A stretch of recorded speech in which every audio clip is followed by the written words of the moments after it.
Madame la Présidente, chère Marine, chers élus, Mesdames, Messieurs, chers amis, il y a quelques mois déjà, et même davantage, notre mouvement a commencé à préparer cette élection présidentielle en s'attelant à la question de l'exercice du pouvoir.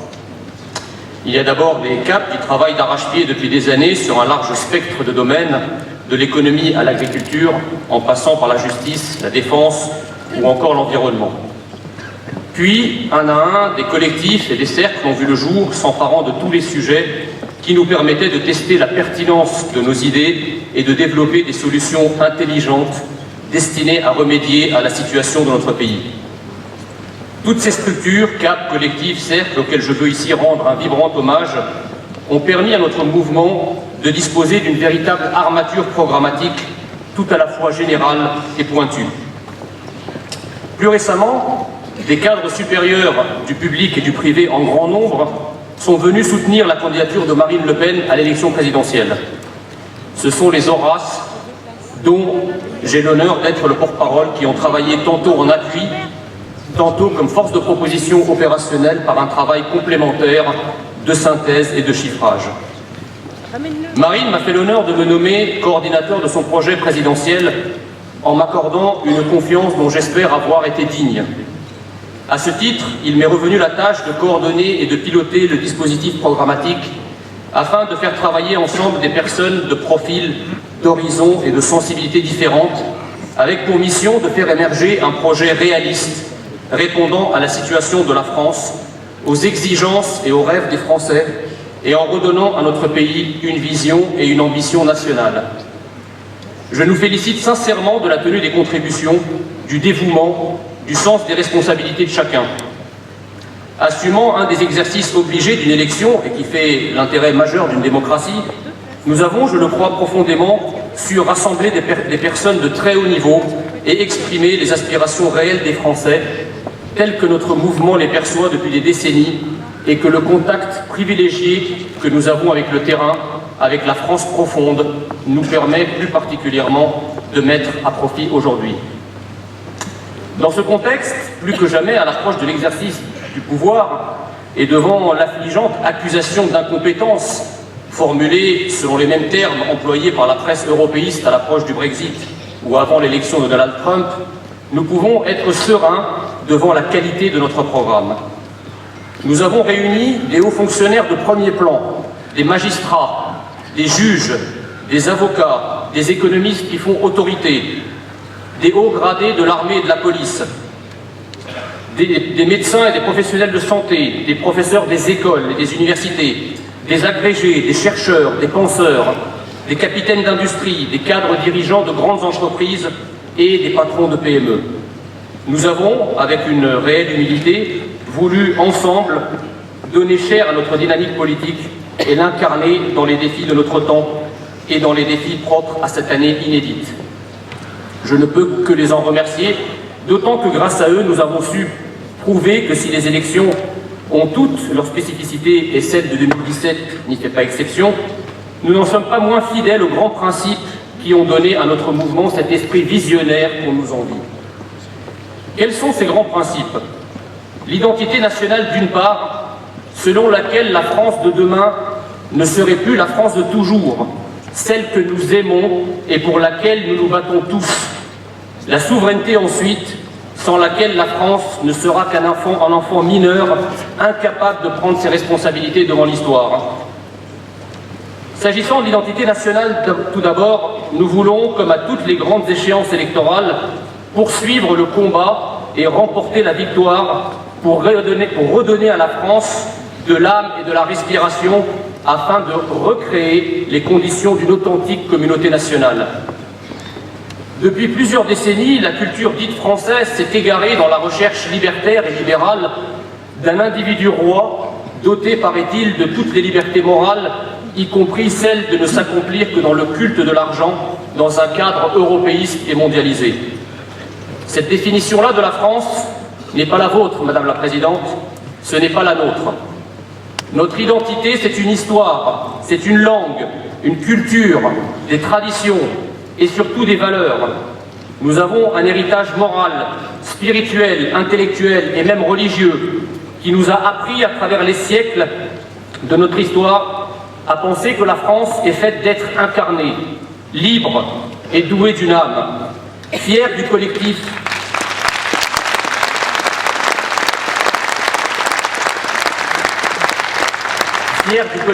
et d'une capacité redoutable à avancer dans tous les domaines de la vie économique, scientifique, intellectuelle et sociale.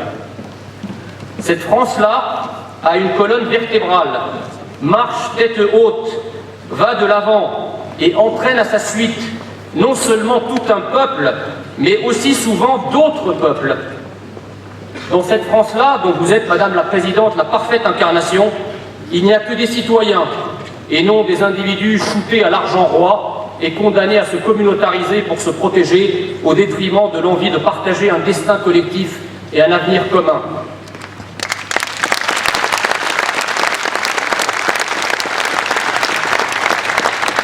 Dans cette France-là, la nôtre, il n'y a pas de place pour que le français soit réduit à courtiser ceux qui lui crachent au visage sans jamais oser proposer de manière décomplexée son propre génie.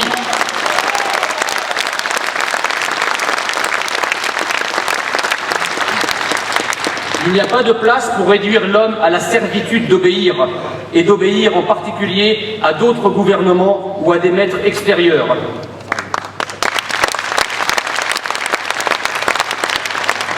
Cette bataille de l'identité nationale, le projet de Marine ambitionne de la gagner à travers une déclinaison toute particulière, en retrouvant notre génie national, notre façon française de diriger un pays qui, si longtemps et à juste titre, a fait l'admiration du monde entier.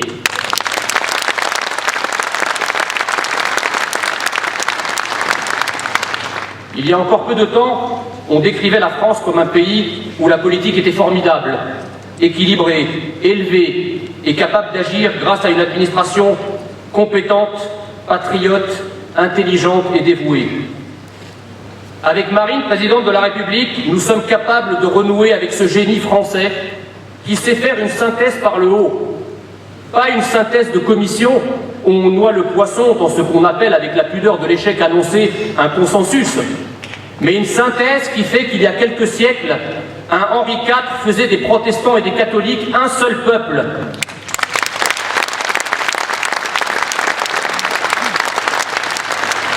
La même synthèse qui a fait qu'un Napoléon pacifiait la France après les affres de la terreur. La même synthèse qui fait qu'un De Gaulle réunissait dans un même mouvement de résistance des Français de tous bords pour laver l'humiliation de 1940.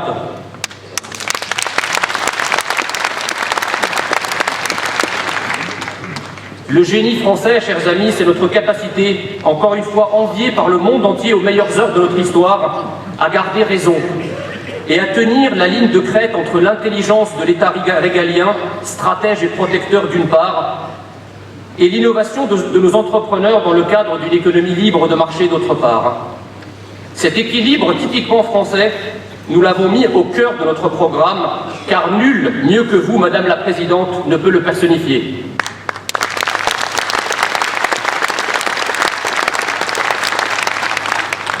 Depuis des décennies, la négation du tissu économique réel du pays, composé autant de TPE, PME que de grandes entreprises, a côtoyé le renoncement par l'État à son savoir-faire en termes de pilotage stratégique de l'économie.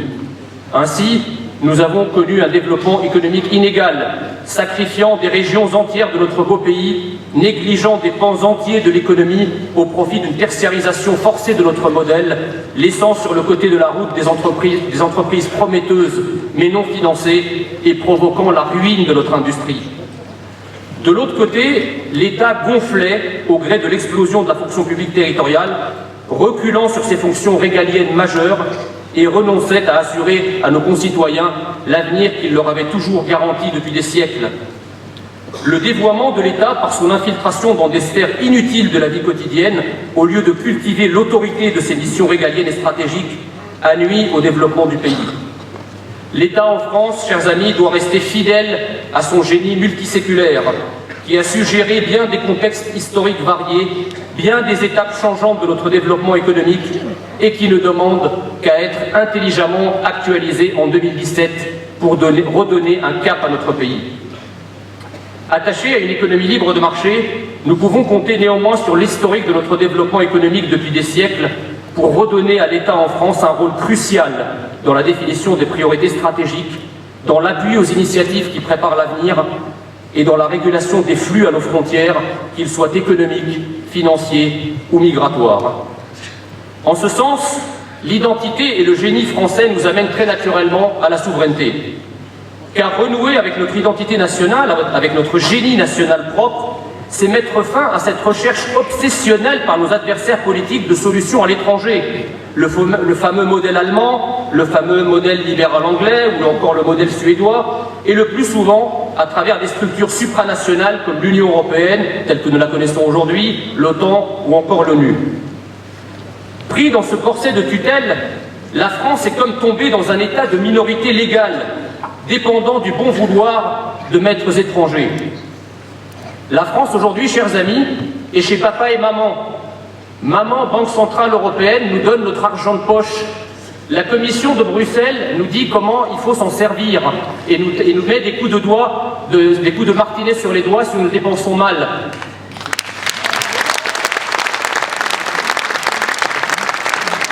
Maman, Commission de Bruxelles, règle pour nous nos affaires commerciales. Et papa, autant, nous désigne nos ennemis et nous dit comment il faut se battre contre.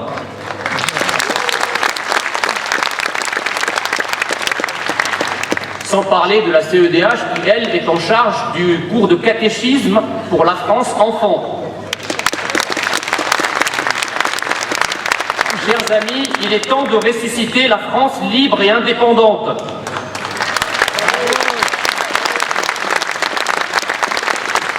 Il est temps que la France renoue avec son destin historique, qui est celui d'un pays majeur qu'elle n'aurait jamais dû cesser d'être.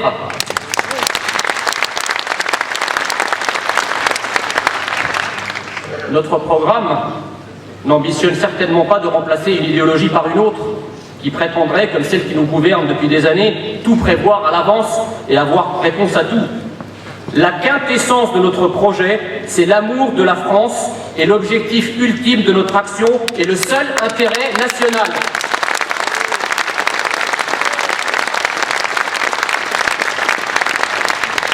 Oui, cette bataille de la souveraineté est une bataille difficile et non une facilité de discours. Mais cette bataille est-elle plus difficile que celle de nos ancêtres lorsqu'après des décennies de domination anglaise, ils suivaient Jeanne d'Arc pour retrouver la foi dans leur destin collectif? Cette bataille-là est-elle plus difficile que celle de Colbert, lorsque Louis XIV lui demandait de produire français et d'arrêter d'être dépendant des productions italiennes, flamandes ou hollandaises?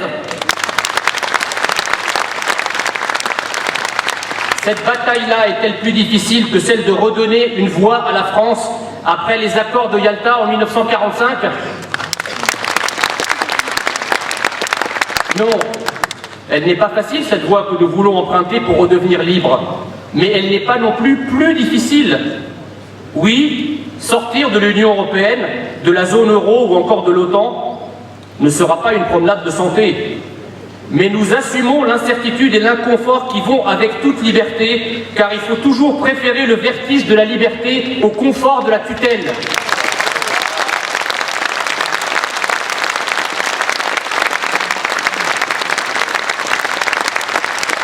Cela est vrai, chers amis, pour un individu comme pour une nation. Personne n'a jamais renoncé à sa liberté au prétexte que celle-ci est difficile à assumer. Et que peuvent nous dire nos détracteurs? Qu'il nous faudrait, devant 40 années d'échecs d'abandon de souveraineté à Bruxelles, continuer parce que c'est trop difficile d'arrêter cette course folle?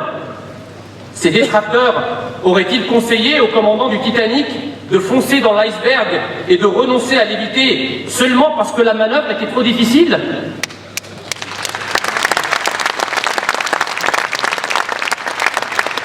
Comme le disait le cardinal de Richelieu dans ses Maximes d'État, bien souvent, on se contente d'adoucir les plaies au lieu de les guérir.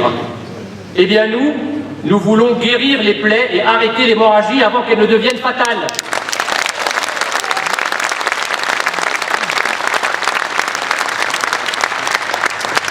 Mes chers amis, le Français fier de son identité et de son passé avec toutes les leçons qu'il tire des échecs et des succès de ses ancêtres, n'a pas peur de la souveraineté. Notre liberté n'est pas un caprice d'enfant, c'est une conscience d'adulte responsable. En 40 ans de combat politique, qui dira que nous n'avons jamais eu le temps de réfléchir, de nous remettre en cause parfois, de nous conforter souvent? Oui, nous conforter souvent parce qu'aujourd'hui, disons-le avec gravité et sans excitation ou complaisance malsaine, compte tenu de la situation, tout nous donne enfin raison.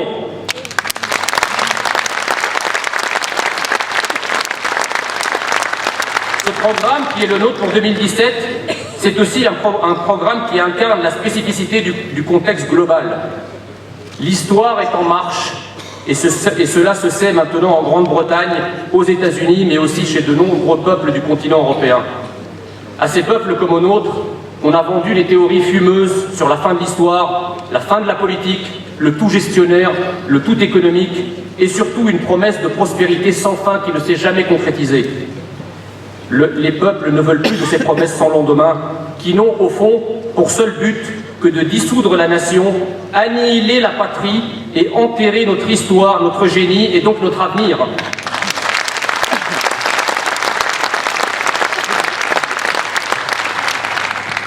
On a tenté de nous faire oublier la France, et je suis bien placé pour le savoir. Mais la France est encore là, belle et puissante à votre image, Madame la Présidente, prête à reprendre possession d'elle-même comme vous êtes prête à assumer son destin.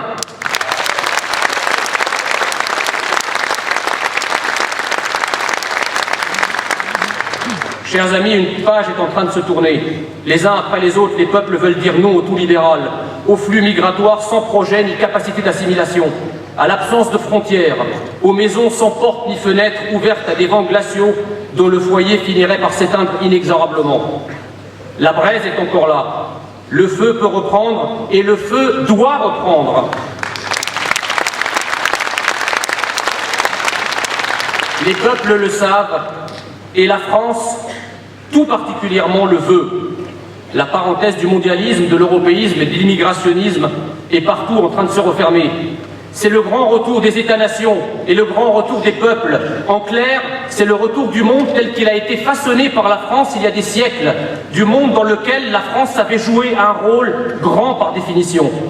La France a aujourd'hui, avec de nouveaux outils certes et de nouveaux vecteurs de puissance, un rôle historique à jouer, tant il est vrai qu'il existe, comme l'écrivait admirablement le général de Gaulle, un pacte 20 fois séculaire entre la grandeur de la France et la liberté du monde.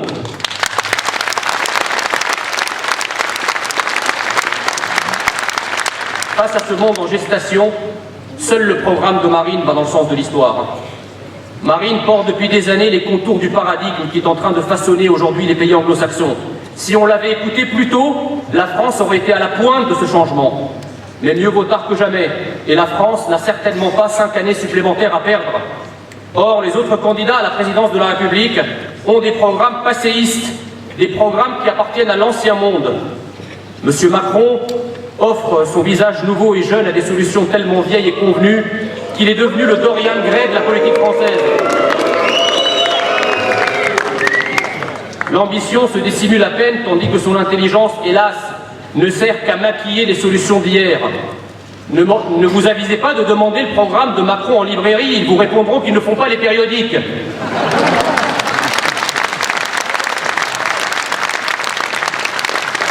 Mais chez d'autres, c'est le retour assumé des années 80 à la Thatcher, ou encore le retour du programme socialiste de 81. Bref, la base programmatique de nos adversaires est un monde dont la page se tourne et qui est l'objet de nostalgies plus créatives les unes que les autres. Leur programme non seulement ne prévoit pas de remettre en cause le système dans lequel nous sommes encore emprisonnés, mais au contraire, par idéologie, envisage d'aller encore plus loin dans la logique ancienne. C'est bien le propre de toute idéologie. Vous n'êtes pas, Madame la Présidente, dans l'idéologie. Le projet de Marine, c'est avant tout de ressusciter la politique en lui redonnant ses lettres de noblesse.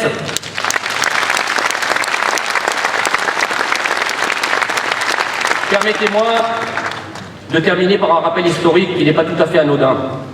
C'est en 1916 qu'une Française, en hommage à la combativité des poilus qui montaient au front en uniforme bleu, inventa le bleuet, devenu le symbole de nos combats nationaux et de l'esprit de dévouement des Français, qui affrontèrent debout et ensemble les défis de leur temps.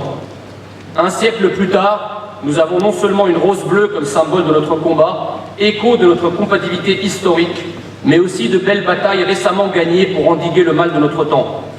Nous n'avons certes pas encore gagné la guerre, mais cela ne saurait désormais tarder.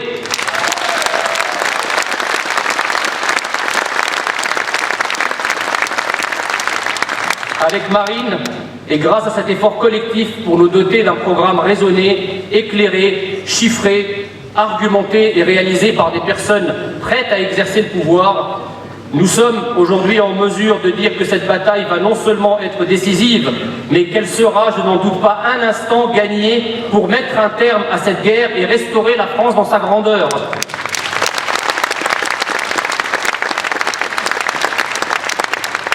Car le maître mot de ce projet présidentiel est clair et limpide. Au nom du peuple, remettre la France en ordre pour refaire de la France un pays majeur. Je vous remercie.